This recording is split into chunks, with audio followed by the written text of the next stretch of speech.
Greetings, ladies and gentlemen. We are back. Once again, we are your doorman. This is a brand new episode. We are on a Saturday. We are waiting to dump these things out of our brains. We need to sort our thought process out because we are the doorman and we value the thought process. We do value it. So why value the thought process? What does being a doorman and a thought process, how do they coexist? Well, as Stephen and I would stand in front of the door of O'Malley's, we would just hope to affect the incoming patrons to make the best possible decisions they can make while coming in. Mind you, they're going in to enjoy spirits, beer, right? All of the things that create for the most irresponsible times. The inebriated times. Amen. So we would hope that our conversation, we would hope that our interaction in some way affected our incoming patrons so that they would be able to do things responsibly. Right? Mm. And that's what we're here doing today. Behind these doors is our world. So you're going to come into our world. We are going to say things. We're going to bless you with our thought process. And you're going to go into our world making the absolute best decisions. And you might not agree with what we say. You might not 100% think that we're even on the same level. But we're going to let you know. We are going to infect you, influence you. Because I guess in today's world, we can be called influencers. Well.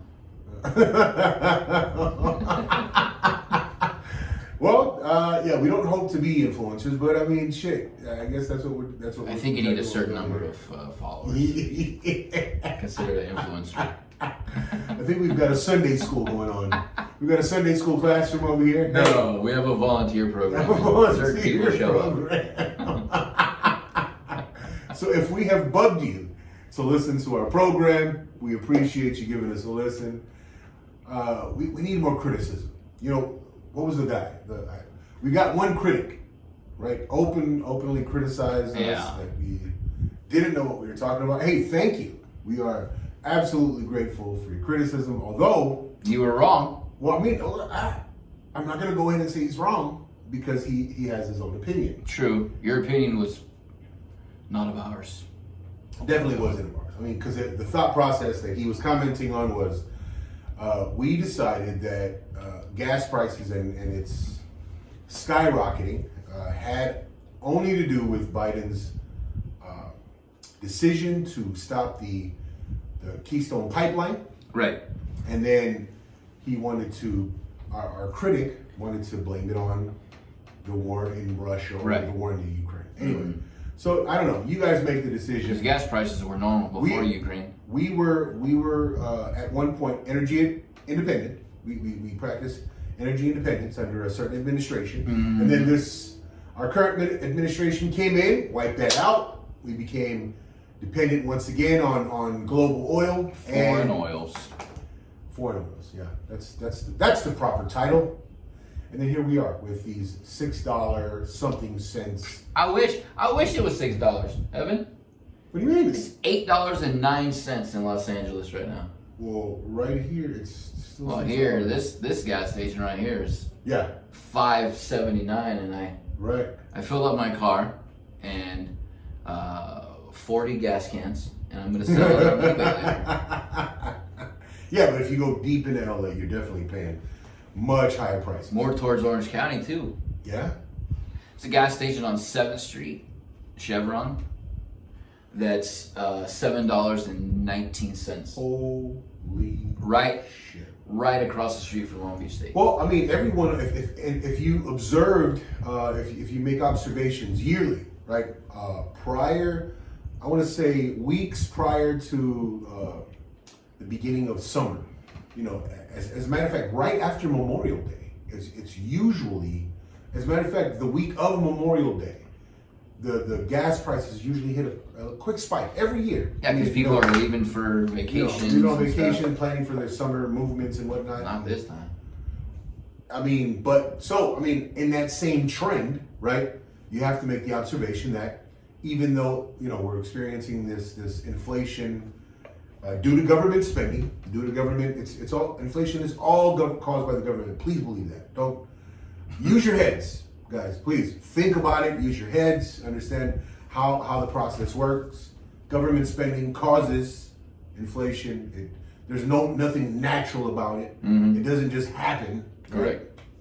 Anyway, so with current inflations, it was bound to hit that peak, that trendy peak that happens every year, right around summertime, right after Memorial Day, or right before Memorial Day. So that's what it is. So, again, guys, we appreciate you listening. We definitely have these thoughts to share with you. We want you to make these, decisions, and hopefully our thoughts influence your thoughts, and we can exchange the thought process even further. Side note: I test drove a Tesla last night. Ooh, shit. Well, with my buddy Matt. How'd you like it? They're unbelievable vehicles. 0 to 60 in 1 second. That's the S, the super fancy one. It's $109,000 out the door. I want one of those Model X's. I was seriously contemplating getting a Tesla. That's one of the cars I want to own, definitely. So, test drove the Model S, I believe. No, 3. Anyway, one of them, like the middle model. That thing is unreal inside. Unbelievable. No buttons, all screen. Oh shit. Touchscreen. Touchscreen, 17-inch screen. Oh snap. This one was 0 to 60 in like 3 seconds. And how they do the test drive, they take your license, they give you this key, and they say, be back in 10 minutes. 10 minutes is all they give you? Well, I mean, what do you need? You don't need to drive the car forever. Half hour. Nah. So they give it to you 10 minutes, and they just let you go. And it's a rocket ship, bro. Like to step on it. Hey, Elon Musk. Man, you're an awesome man. I was super against Teslas before I sat in one. I judged the book by its cover, and I shouldn't have. Elon, aka Amber Heard's baby daddy. Ew. We would love a Model X. Maybe he don't want to give you one. I mean, look. Come on, it's true. Man. So wait a minute, though. I was super against it because of the whole power thing, and what if we lose power and then your car just becomes a fantastic paperweight, right? Mm-hmm. But there's literally no way you can run out of charge driving that thing. What do you mean? You can't. I mean, obviously you can if you're not paying attention. If you're not paying attention, it tells you where every single charging station is. Okay. And you can set it when you get to a certain level to, and what, the co-pilot or the autopilot, bro, fucking forget it. But when the enemies release the electromagnetic pulse gun on us, and then everything is, wiped out, then we're back to our gas. That's when the Squeakmobile comes into effect. Yes, sir. Then I will be pulling up with my Camaro, saving my buddy here. In a Tesla. Well, hopefully it's not the only car I have. Right. But that I couldn't believe it. I never sat in one, and I didn't really understand it. But when you sit in one, it's just like, the only thing I don't like is the leather's fake. It's vegan leather. How dare you? My buddy Matt told me that, and I was like, you're kidding me, right? Come on, but you know what? Maybe that was an older model. How old? No, this is brand new. This is how they do it. 2022. Yes. Even after the move to Texas, you guys dare to use vegan leather? Supposedly it's more durable. It's more durable? Yeah. Okay. You know why? Because my leather seats have been... Well, they only last if you take care of them. Yeah, well... Mr. Evans? Well, I constantly wear a wallet in my back pocket. So the indentation in my leather seat from this wallet, it's you know how you stop that from happening? You take it out for you. Yeah, that would be smart. Anyway, that was my little rant. I'm pro Tesla now, and it's pretty. One of them's got a 412-mile range. Mind you, Tesla's an American car, American-made car. So is this Rivian truck. Yeah, but that thing is. I don't know. Stupid crazy out the door. How much? It's like starting at 50. That's a base. I've been seeing a few of those Rivians. Yeah. They, like from the front, they look pretty space age. Yeah. But from behind, you're like, Yeah, they didn't really do too much, but anyway. Yeah, the front man coming at you. You look pretty G, but dude, there's so many options on the Tesla. Man, you keep on going, buddy. So many options. You can literally program your car, like with the copilot, the autopilot thing. Is it like it's super customized? You can super customize everything. First of all, it's just like your phone. The screen is just like your phone, but you can customize. Like, so the autopilot thing is download apps in there. It's not, yeah. What? But it's not part of, like, you need to pay an extra $12,000 for the autopilot. It's not standard, which makes sense. Which makes sense. But that car. Now the autopilot, is it the autonomous? Check this out. It drives on its own. Drives on its own, overtakes, changes lanes, exits off ramps. It's unbelievable. On ramp to off ramp, it will drive itself on a freeway. And you can summon it. What did your buddy pick? You can summon it. You know what that means? Kick. Yes. Dude. Night Rider shit. You can summon it and it's coming around the block. I could park it down the street and say, come get me. It's gonna find me where I am. Is this only the Model S? Or is this no, all of them have the autopilot feature. It's just $12,000. Holy fuck! But you summon it via your phone. You could call it and say, hey, come pick me up. Shit. And it's gonna roll up, bro. Oh, you're kidding me. Just like you're kidding me. I like Elon Musk because he goes to the old 80s TV show a lot. Elon, you're amazing. When he has a vehicle that looks like Battle Cat from He-Man, I'm all over it. Oh shit. Or the Thunder Tank. Oh my god. Wow. Yeah. I'm so pro Tesla now. It's I feel like a fraud because I've been against it for so long. Again, shout out Elon Musk. You're amazing. Unreal, dude. You know what? We didn't intend to come in and rant, praise Elon Musk. That's what we do. Or rant, but you know it happens. Yeah. We have thought processes. We look to empty our brains content onto you, and that's what we do. Sometimes we apologize for it. Most times we don't. Sometimes we don't. But today, what we intended to talk about was where we are going with our present leadership. And what I am addressing with my present leadership reference is back in February, there was an initiative. It got shut down. Thank God. Thankfully. But there was an initiative by this administration to promote, to use taxpayer dollars to provide crack pipes for crackheads to safely use. Brother Stephen sent me a very disturbing billboard.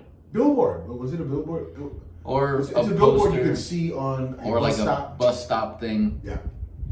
But refresh my memory on what it said was, don't be ashamed that you're a user.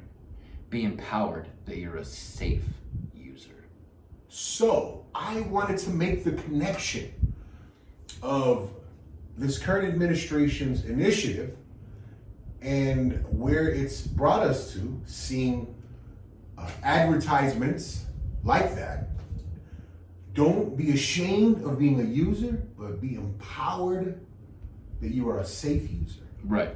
Where do we go from there? Also, not to say that you should be ashamed if you use crack, narcotics, opioids, but crack, tweak. I mean, to use the term "be empowered" that you use them safely just kind of bypasses the whole concern of being addicted to opioids and crack and all this stuff. Like, there, at one point growing up, nobody wanted to be a crackhead. Now it's just like. It just seems like it's be a empowered. part of. Be empowered. It's a part of life now. Yeah. Like, if you're a crackhead, be empowered. You can be a safe crackhead. You can be the CEO of a company. Right. I don't know. Maybe there is. Maybe there's crackheads that run.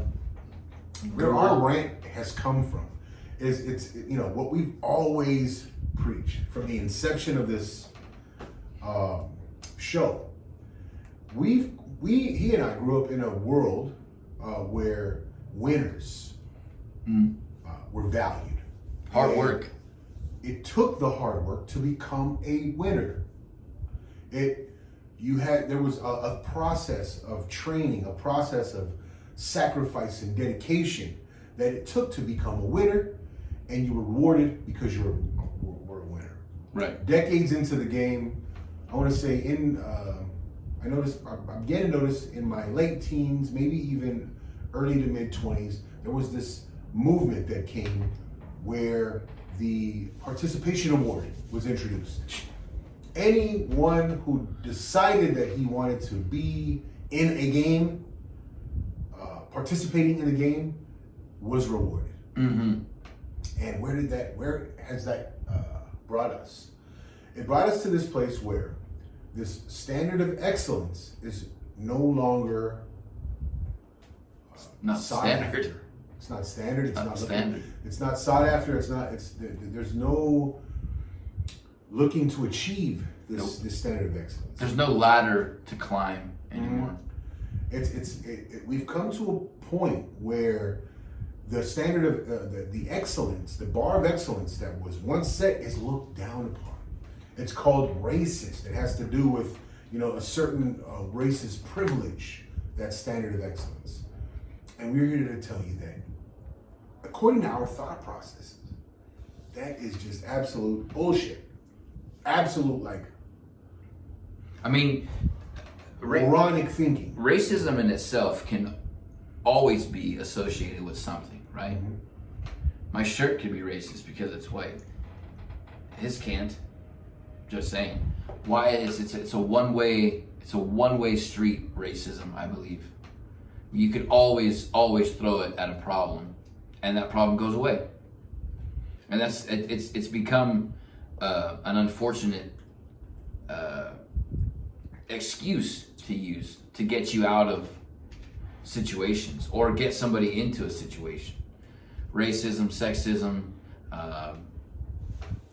not inclusivity, right? It's just you can latch onto something, and that's your reason for you not getting what you want, or having what you want, or being where you want to be, or whatever. There's always an excuse. There's always a lifeline to blame on why you don't have what you want or where you are what you are, right? Yeah. And at the risk of being too spread out with our thought process, at the risk of it, I'm gonna kind of point out the idea that there is an elite group, right, that has seen all of these little issues that he and I have been talking about, and they want to highlight these problems, and they want to present themselves as the solution. We spoke on the idea that government is very, it's a common practice with them. They spotlight these problems, and they present themselves as solutions, but whose resources do they use? They use taxpayer resources to provide this solution, this answer for you. And we are here to ask you all, as taxpaying citizens, just think, put a little bit of a thought process behind it. Let's talk. Let's share. Let's share these thought processes. Here we are. We're on one side of the conversation. We're giving you guys our thoughts. Please present yours to us as well. We have to think about what this means, right? If we remove accountability from ourselves as individuals, and we put it in the hands of this elite group, these AOCs and these Pelosi's, and where would we be? Where do we go? Where do we see ourselves? What kind of decisions are to be made? What realities present themselves? I'll tell you this. I mean, some people have listened to them enough up to now, and look where we are now. Right? I mean, you got programs for clean needles. You got programs for just anybody who has any type of issue is now just glossed over the fact that they have that issue, and they're allowed to do what they want because they associate or they're tied to a certain group of people. And it's this inclusivity bullshit has got to stop. You can't have somebody run a company because they're a midget trans identifier as a frog. They just can't do it because of that reason. If they're qualified, by all means, run the company. But you can't have somebody do something because they feel a certain way with no experience. We're going to be hurt in the long run, and it's starting to show. I mean, we're already seeing the effects of stupidity at the helm, right? I mean, look at the press secretary. I mean, there's so many examples of people who are unqualified in positions that just make no sense. Mind you, I mean, beautiful woman. I want to give credit to where it's due. Beautiful woman. But if you listen to some of the answers given by her, it's just a regurgitation over and over of talking points. I'll circle back. Yeah. You realize she never circled back to answer those questions? She never does. I mean, she stopped using that. Yeah, she had to. You can only circle back so many times. You can only say it so many times and not do it before people take notice and make T-shirts and hats with them. Right. But yeah, I mean, just an example, right?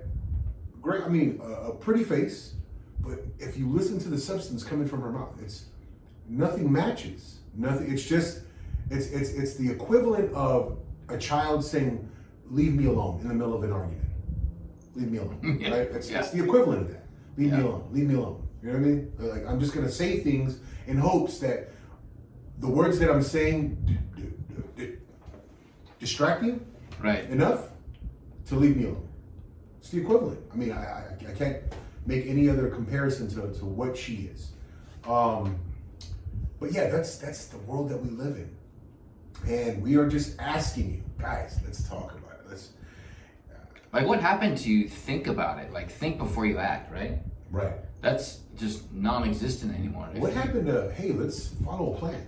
Let's create our own plan, right? Because individually, we are as different from each other, right? As you can possibly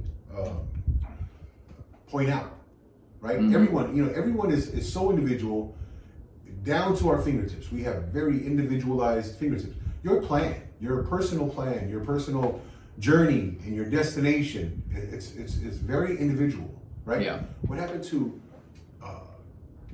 cultivating this plan, nurturing this plan, following through, and eventually, coming to a place where you are your very best, right? Now it's like, I want to latch on to this issue. I want to latch on to this issue. I don't want to have to make decisions on my own. I don't want to have to think. I don't want to have to do the hard work. I just want to, feel good. Mm-hmm. That's what we've come to. I wish I had a time machine for a couple of reasons, obvious, but to go forward like 5 years. Forward. To see just how many people who have latched on to, like, these the kids that are being taught about trans and identifying and all this stuff. How that's going to affect them in the future, we're not going to know till it happens. But when a parent makes that decision for a child who knows no better, I don't know if it's any different than throwing your kid in the lion cage. Steven, have you ever heard of Jazzy? So, DJ Jazzy Jeff? No. There was this boy whose parents allowed him to go through a sex change. He was once, he or she was once MTV's sweetheart. They had I don't know if it was MTV or on one of the channels, there was an actual show where Jazzy was allowed to live his or her life as a girl. Fast forward to years later, the mental health issues began to take effect. Right. Now, there's a whole new reality series, like as a post mental health issue thing. Makes sense. I believe it's on one of those. But the whole thing is when a child who's not allowed. My buddy Ashton said this at work the other day, and he said if a kid can't look at a magazine with naked people in it, he shouldn't be able to decide whether he or she wants that You know what I'm saying? Change, right? Yeah, I mean, you don't know. You don't even know what you're, like, you have no idea. At the time, you might feel like you feel a certain way, but that doesn't, sometimes I'm hungry and I don't eat. It passes. I'm not trying to equate the same feelings of not feeling like a man or feeling like a woman and hunger, but I'm just saying, if you think about it, I get what you're saying, and you run it through. You're equating it to like these temporary feelings. Yes. Like you have these very temporary impulses and urges, right? Mm-hmm. And you don't want people to act on these temporary urges and impulses if the result is going to be permanent. Right. Right. I mean, if a kid feels like, let's say it's a 8-year-old boy, grows up 11-year-old, 13-year-old. Now all of a sudden at 13 he has these strong urges, to live his life as a girl. Does that child really have the mental capacity to decide that? Mm-hmm. Absolutely not. We're not even giving these kids the opportunity to smoke a cigarette. I mean, we're not condoning that. We're not allowing them to drink a beer or at that age. Vote. Right? But we're going to give these kids the opportunity to decide what their sexes are. I also don't understand like the double speak about, we need to raise the age limit on certain issues, but lower it on an issue that's life-changing decisions. Right. Like raise the age of you be able to purchase a weapon to 21. Okay, fine. But a 5-year-old can go to his parents and say, I'm gonna cut my balls off, and they're gonna do it because a 5-year-old made that decision? That doesn't make any sense. Makes zero sense. Again, let me just point back to what's going on, guys. There is the group up there. They are highlighting and spotlighting these as problems. They are presenting themselves as being the solution. And those outliers who are falling into these bad decisions, they are being held up as a part of a commonality, right? A common behavior. And they're saying, hey, everyone's doing it. We're going to be the answer. We're going to be the mediator to allow these people to do things like that. And I'm saying, let's put a stop to it now. Mm-hmm. We are saying, let's use our brains, right? And we're not saying that everyone should follow what we're saying or what we're doing, but let's not make it everybody's business, right? Let's not identify, all of us as having to participate in that. If that's what you decide to do, that's what you decide to do. Right. Let's leave it out of the hands of these elites. Let's leave it out of these hands of these people who want to rule over us. I mean, you decide to do it.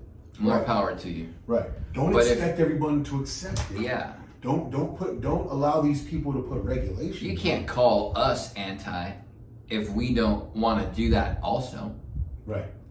Whatever the decision may be, you can't call us anti-Biden. You can't call us anti-voting rights, anti-trans, whatever the fuck you want to, whatever the, again, topic of the week is. You can't call us anti if we don't believe exactly what you believe or say exactly what you say. This is the whole point of discussions and debates, and difference of opinion makes the world go round, right? Absolutely. And again, whenever these opinions, whenever these thoughts get put out there, right, the better thoughts will remain. They will surface to the top. It's like the cream rises to the top. That's just how, that's just a wisdom. That's just a truth. I mean, the pendulum swings, right? The pendulum is always swinging. The problem is it takes longer and longer every time it swings back and forth. It takes longer to come back around. I mean, human nature has its way of figuring it out. And right now it seems that everybody's just so lost in the circling whirlpool of bullshit that's going on that if you're not picking a side or you're not pro whatever, then you're just a bigot. Right. You just hate. You know, I want to say everyone kind of points to the idea that the world has changed because of the presence of technology and the heightening of technology. What we're not putting enough emphasis on is that human nature is human nature. And so it's flawed. It has always been flawed. We have always been attracted to committing to impulses and urges that make us feel a certain way, that make us feel good, about that instant gratification. That's what I'm alluding to. We've always, as human beings, we've always flocked towards instant gratification. Back in the days, it was wine. It was the Greeks. They had a practice. They worshipped a god, Dionysus, right? These concepts are as old. The feel-good concepts are as old as as mankind. So these are nothing new. And just because we've been introduced to technology that helps it, along better, we get these dopamine hits from the likes from Instagram, and it doesn't mean that we've changed as human beings. It's the same shit, right? We just have to find responsible ways of looking at it and coexisting with it. So again, Stephen and I, we're doing our part. We are promoting the thought process, and the process of your reality. We're constantly drilling. Starts with your thoughts, moves towards your speech, then to your actions, then to your reality. If you want to change your reality, go back in that sequence, make an adjustment anywhere along the line, and that's where we are. But let's not put it in the hands of idiots who don't care anything about us. No. You can't put it in somebody who's just in it for the buck. Right. They want us to spend our taxpayer dollars on crack pipes. Come on. I mean, you remember when that was illegal? Like, fuck. Seriously. Right. You remember when doing something wrong got you in trouble? It didn't get you a program to get you the shit you're doing wrong for free. Like, Jesus Christ. I mean, listen, we're not saying that, we're not saying that laws and regulations have always been on the up and up. There have been, several things, a bundle of things, a plethora of mistakes made in American history. We'll just narrow it down to American history, where laws have been corrupt. People have exploited. But you look at that, what you just said. Like, when people established laws back in the day, there were selfish, fulfilling laws. Like, you weren't allowed to have black people in the same restaurant. They weren't allowed to drink out of your water fountain. That was, a law that was self-serving to those people back then. To a group. Yeah, a group. And it changed for the better, obviously. But now they're almost trying to lessen the effect of that happened. Right. I mean, I think we have to just analyze why that happened in the first place. There was a majority, right? And there was people within that majority who were evil, who were absolutely evil, who thought of themselves more as better than the others, right? But then the change happened when the opposing side, their voices became bigger and more productive, right? Productive in their opposition of that law. And that's how things change, right? I mean, where you have a majority and you have evil within the majority, there's always going to be that element of evil happening. Is it a full-on systemic situation? No, I mean, you can, I guess you can color it in that way. I guess you can paint that. I mean, that's what they do when you put a word in front of an issue, and that word has to be systemic. I mean, it's a red flag for anybody who's trying to find something to bitch about. Systemic, racism, systemic gun control, systemic musubi problems. It's gonna affect. It's just like fuck, man. You know, for some musubi there. Let's do it. Yes. And you see how these thought processes work. Well, it's like musubi. What? Yep. Forget it. World's a better place. See how quickly we solve our problems? Yeah. You too. The world would be so much better if everybody ate musubi. You wouldn't have a problem. You know what? We definitely need to work on a musubi. Because you'd be in a food coma and you wouldn't be worried about shit. That'd be a problem. That's how it goes. That's how it goes, brothers. I don't even know anymore. You know what? With that, I don't know what I just did. My apologies, Steven. My apologies, listeners. With that, I think we'll call it a day and go get some musubis. The Musubi Gangsters, we out.